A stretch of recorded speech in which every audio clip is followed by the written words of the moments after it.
We're back for episode 2 of D9 Football Focus. I'm Duber, and my co-host is the one and only former Gator head coach, and let me get this right, 1998 Johnsburg graduate, Justin Binkowski. Okay, my friend, we kind of introduced ourselves in the first episode. We're going to get down to some nuts and bolts now. You talked to some coaches, so let me just lead it in this way. When you stepped down from the Gators at Port, you told me you left it in very, very, very good hands.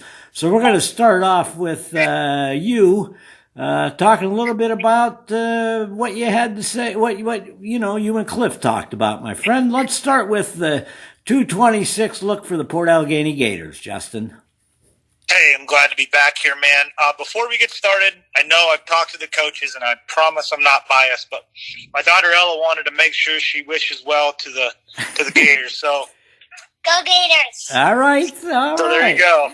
Hey. So I'd say this: when things happened with football, and I decided that was it for me. I knew things were going to be in great hands. Cliff decided that was something that he wanted to embark upon. One of the phrases I've always talked about was getting comfortable, being uncomfortable. And Cliff would tell you that when that happened at first, it was a matter of growing and learning. And I had no doubts with the guys he's got with him. A lot of the same guys that I had with me. And anyone's ever heard me talk to the media or whatever, is those guys will have those guys ready to go. And I have no doubt about that. So, I mean, Cliff's the new boss. I would assume you'll see some things similar. I would assume you'll see some things different, but zero doubt in my confidence for his ability to lead this program. Mm-hmm. You know, the Gators get, it's one of those things where there's got to be, I'm not going to say pressure. Pressure's a tough, but the success has been there. That what's the vibe you're getting from Cliff, and just fill me in on what you can tell me about the Gators. Oh, I'll tell you this. They are a confident group. And I stress that confident group because they put the work in. Yeah. They put the work in the weight room. They put the work in on the practice field. They put the work in on 7-on-7s and heat week and 2 days and all that. And talking to them, and, of course, knowing some of the guys, they're confident. And, why play if you're not trying to do what we're all trying to do, and we'll talk about that in a little bit. But I asked Cliff straight up, what has to happen for the Port Allegany Gators to be successful in 2026? And I think probably, Cliff will lead off what you'll hear me repeat over and over again is staying healthy. Yeah. That's the one dynamic of Class A, Class 2A football is you got to make sure you stay healthy, And this year Cliff focused on this. He talked about, multiple people on the offensive skill department need to eat. Multiple people need to touch the ball. We're not going to go through the statistics that number 31, Aiden Bliss, put up in his career. Man, do we know what that impact had. But they need, people that necessarily, need to show up and show out. And they have no qualms about the idea that they're able to do that. And I love that confidence. And I asked Cliff, with injuries and such, what are some foreseeable hurdles? And he talked about, like most of these guys talked about, one injury in Class A, 2A turns into 2 or 3 position spots between offense, defense, and special teams. Right. So, they're going to need to get, some guys that think they might not be have to be ready. Right. They're going to need to be ready. And I also asked him, I said, how does that dictate your practice? And, he very much emphasized that, like, they're not looking to, we talked about the history on episode 1. They're not looking to bash heads every single day, all day. Right. They're very smart and strategic about that. I think Cliff's practice planning and detail-oriented process with his staff will be pretty good. Yeah, and, they opened the season on Friday against Coudersport at home in Gatorville. Always something special over there playing. Justin, I mean, obviously you know that firsthand, but with that vibe with the team, again, we go back to the community and what the Gator community has done. Oh, I probably can't describe it accurately and do it justice. I've done that a couple of times and we've talked, but I do believe that Friday hosting Countersport will be Down Syndrome Awareness Night. And I mean, what else needs to be said? Like the families that have participated in that, the parent volunteers that have taken, our boosters that have taken on the responsibility of it. Cliff knows this. He's a Gator alum. He's raising his kids here. And this community is so special. And there's so much pride there, in the energy and the support, anytime something needs, and it's not just football, and that's what's special about that. So yeah, Friday night, I haven't played Countersport, I believe, since COVID in 2020. They're ready to go. I talked to all the coaches last night, especially Cliff, about, scrimmage. They're very happy with how their scrimmage went against Otto Eldred. A lot of guys touch the ball. They want to clean up some things, making sure hands stay inside. And, some of the things that two-a-days, just so people know, like oftentimes week one is cramping and week one is penalty ridden. And, myself included, it often turns into, whoa, these officials, what the heck? Sometimes in talking to Cliff about this and other coaches, sometimes you have to address those penalties that, because in practice, you're focusing on running the correct direction, blocking the correct guy. You're not necessarily focused on are your hands inside. So, just to give people some insight, I promise you, if there's going to be somebody that's going to complain about an official, it's going to be me. But however, early on, it's just the guys need to clean up some of that. So, I think they're ready to go.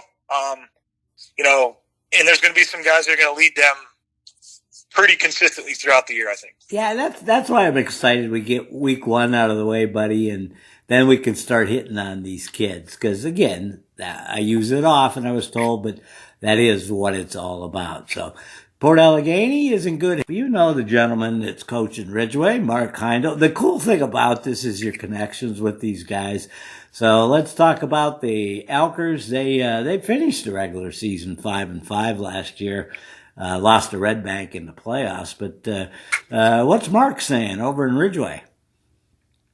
Oh, the old man himself. Just talking to him about so many different things, man. He's been around the block forever. He's embarking upon 20 years. I don't know if it's exactly that.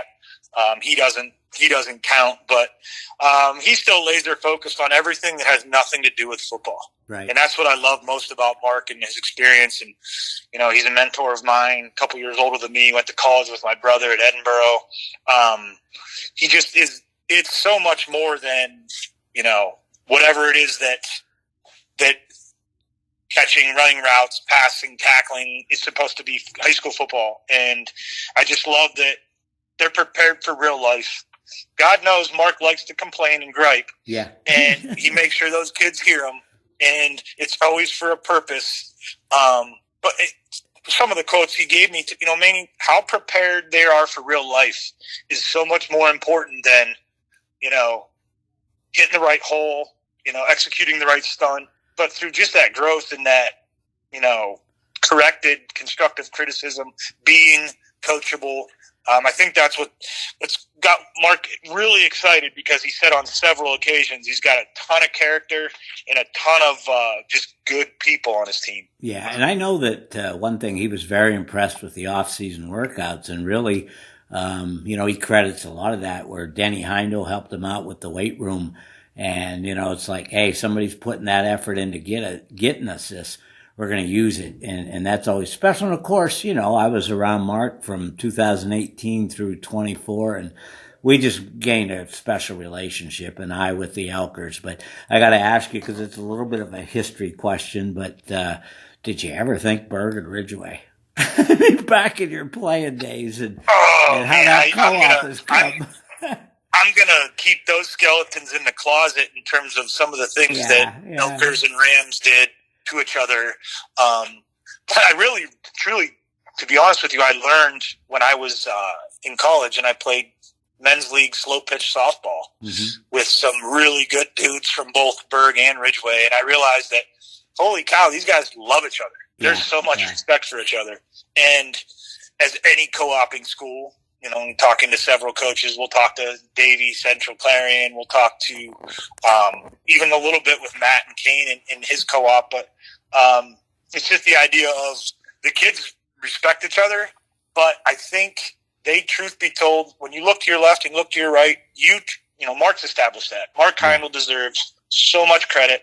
He's never once said that the co-op was a bad thing. He's never once said that the co-op hasn't saved their programs. Yeah. And that's so much of credit to him, and I give him props for that because everything he talked about, staying together as a unit, just working game to game. And hell, Ridgway defense has never been not stout.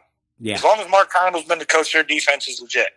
And then offensively, they run the worst offense ever as a defensive coach and myself. And that damn Pop Warner single wing. Yeah.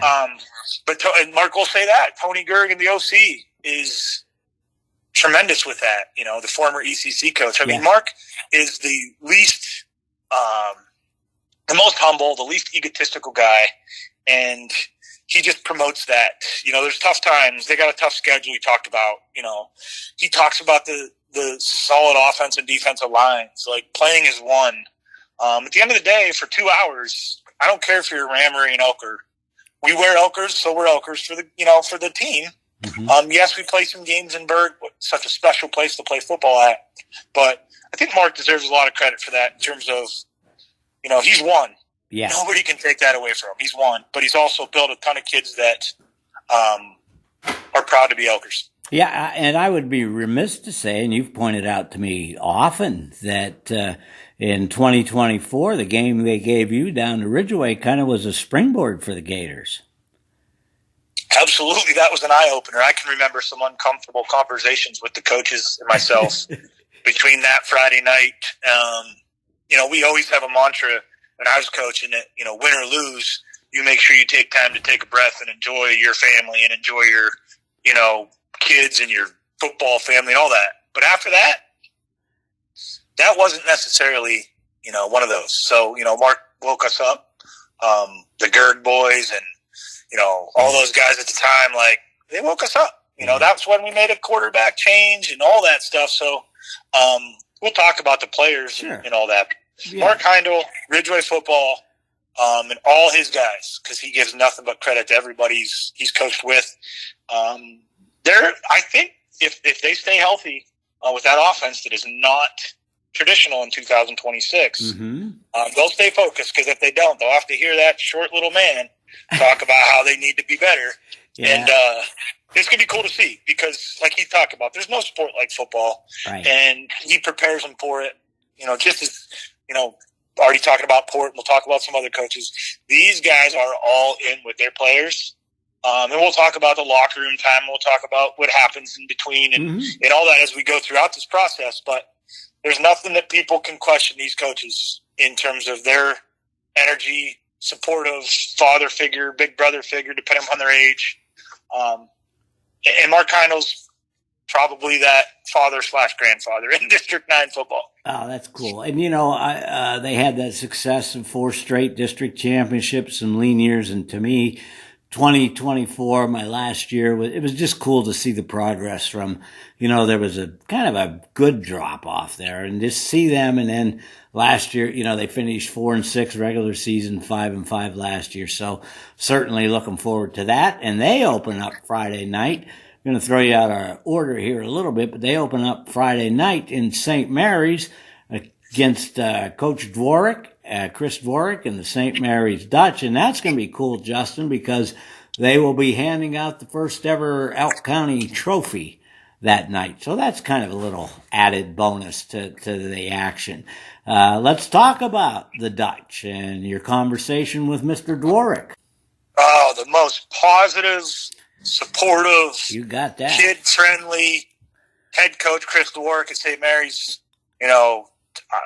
Great dude, man. Man, do I love talking to Chris. And we'll talk, before we're done later on, we'll talk about, the history of all 4 of these guys that I have, in terms of a connection like we talked about earlier. But Chris has made no mistake that they are an experienced group. They're an experienced group up front. He likes their physicality, talking about their scrimmage. They scrimmaged Warren, I believe. He liked what he saw. very athletic. They need to be athletic too. They need to continue to show that athleticism. But he did talk about the O-line and D-line importance, which I love. Coach Heindl talked about that as well. Where it's different, like with Coach Filhart and Coach Bodamer, maybe you're not necessarily focused on the lines because you're so good at the skills. And, obviously we'd all love to be the best 11 in District 9 on our team. So, Chris has talked about that. The struggles up front will dictate maybe what happens for their team. So he wants to try to make sure they build some depth. He wants to make sure, that they continue to establish that line of scrimmage. We'll talk about their dudes, down the road. Mm-hmm. But they got, again, they got a co-op with Elk County Catholic. I know it's been very successful for them. And there's other kids that have been successful in their basketball and in their baseball, right? Yeah. So they got some guys on their team, but the one thing that Chris stressed is everything that's going to happen for St. Mary's football success-wise is earned. Yeah. And I can say that for Ridgway. I can say that for Port Allegany. I can say that for Kane in terms of today's episode. But they just want to make sure they're following the path. Like this is what you do. This is how you do it.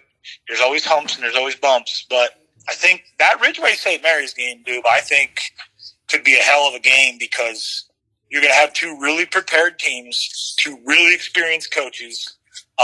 Like you said, they're playing for something special. Elk County's a special place. Mm-hmm. And anytime – we've said this before in any program, any team I've ever coached in Port is if you're playing for hardware, it's more important than normal. And whether it doesn't have to be a district medal, state medal, it's a rival trophy. Heck yeah, man. Like you got two Elk County tough teams, well coached, somewhat experienced on both sides of the ball. I look forward to it. Yeah. I too am doing that. That's why I'm looking forward to Friday nights and people can tune to Duber's place and you'll have all the streams and we'll have a scoreboard that we update every 10 minutes or so. So that's going to be fun. And now we're going to go up the road for me and Wilcox to up 321 to Kane and Matt Bodamer, again, a Port Allegany grad and just a super cool dude as well. And it was kind of good to see that young blood getting involved with coaching. What's your vibes from Matt? And they open with Red Bank at home on Friday. Okay, great. So you just kind of summed it up by saying a super cool dude. And I'm going to emphasize that because he's pretty even keel. Don't get yourself too high. Yeah, you want a fist bump and chest bump, and don't get yourself too low. You're not that bad, And I'd say with Matt, that's his personality. I had the luxury of talking to him at practice and visiting those guys, and as he would tell you, man, do they have a staff? Yeah. They're just good dudes, former players. I got to chance to talk to, principal, former head coach Todd Silfies while I was there. Got always a good chance to talk to Mike Bodamer, one of my mentors who's an assistant with his son. I've known Matt since he was, I'm sitting downstairs in my man cave. I have a picture of Matt as a fourth grade manager the very first year I coached football. Matt's the same kid he was 25 years ago. And he's talk about a guy, sorry, I don't want to do him disrespect. Talk about a guy that is the right man to lead this program. He has nothing but good stuff to say about the Kane community, and the character they're building and the ideals they want their kids to follow and the community sense they have. And he learned that from his dad. Sure. That's who I learned it from, to be very honest with you. And, his mom, who was a coach's wife, coach's mom, so to speak. So Matt's taken all of those ideals and all of that mindset, to Kane football. And then we want to talk about football. They're very skilled. Of course, the quarterback position, Big 30 returning all-star. We'll talk dudes down the road. But Eric Novosel, and that's kind of where it goes through because it's a matter of, is he going to run the ball? Is he going to get the ball out through his skills? Are they going to motion guys around, move guys around? But Matt knows their work needs to be done up front. And, they have all the optimism in the world that, I believe Coach Sherry and Coach Reese Novosel and other guys are going to get those guys ready to go. they just want to be athletic. They want to let their dudes do their thing. And we'll talk about the dudes down the road. Yeah. But, I mean, he talked about being even keel. Very similar approach when he was in high school, 50-50 run pass. We don't want 9 hats in the box. Sure. But we also don't want, guys to be able to join. You have 5 men in the box. So very, very optimistic approach in Kane. Matt Bodamer is the right man. He's done a very good job of what I'd call kind of resetting the program a little bit. His future is bright. He's got a lot of good people behind him. He's a new father. His, third child, was born a couple weeks before the season started. So, there's so many things that we could talk about with Matt Bodamer, but right guy, right spot for sure. Very athletic team, very good group of people around him. And I think that, Kane's going to do some things. I believe they're Region 3. Matt said they are 2A now. Yeah. But if you want to see how things are done the right way, these 4 guys that I talked to that we just got done talking about, if you want to visit how they do things in practice, if you want to visit how they do things in the off season, if you want to look at how it's supposed to be done and treating people the right way and being family oriented, man, dude, I'm telling you, this was a very cool start to this experience for me because, we've talked about the old guys and the, Carters and Haskins and Fitzsimmons and Danielson and Simcoe and Philippi and all that. But these guys are so energetic and prideful. They adopt the philosophy of their communities. The kids love playing for them. They love running around and acting like goofballs with them. So it's been a very cool experience in talking to them because, like I've told you before, yes, you got confidence. These teams are confident. These teams are optimistic. Everybody has high hopes in, late August. But they're also so minimally focused on football. Yeah. And so maximum focused on raising boys to men we talked about, treating people right, community service across the board. These 4 schools do what they do. And that's led by their head coaches. Cliff, Chris, Matt, and Mark are, I don't care if you've been in it 20 years or it's your first year. They know what, they're in it for the right reasons, man. Their schools should be proud. Their players should be proud. Their communities should be proud. And I look forward to the product they put on the field. Yeah, I'm loving this, man. This is awesome stuff. So that's going to wrap up number 2. I'm going to give you, now you've talked to these guys. Who you want to cover in episode 3, Justin? Well, I don't know, man. It's hard. I'm not biased on anything, but I will say that, I talking to Blaine at Red Bank Valley, Blaine Gold was a lot of changes going on down there. I love the optimism with Coach Sherwin at Karn City. And then, of course, you have Coach Smith, Todd Smith at Keystone. Oh, man, are they flying high down there with their outlook, too. So we got Red Bank, we got Brookville, we got Keystone. And let's stay down there and finish up. I just got the fortune of talking to the young man, Coach Dan Reed from Union AC Valley this morning. Let's go Red Bank, Keystone, Union AC Valley, and Brookville in no particular order. And if you're looking to figure out what's going on with the old KSAC, I guess if we're going to talk history in this radio broadcast, we better be able to, pay some respects to the KSAC. So let's do that. All right, my friends. So we're going to be back with that. That'll be episode 3. And again, Justin, been a blast again, buddy. Oh, man, nothing but love for District 9. And again, I'll have to say, just remember, folks, be kind and do your best to make a difference.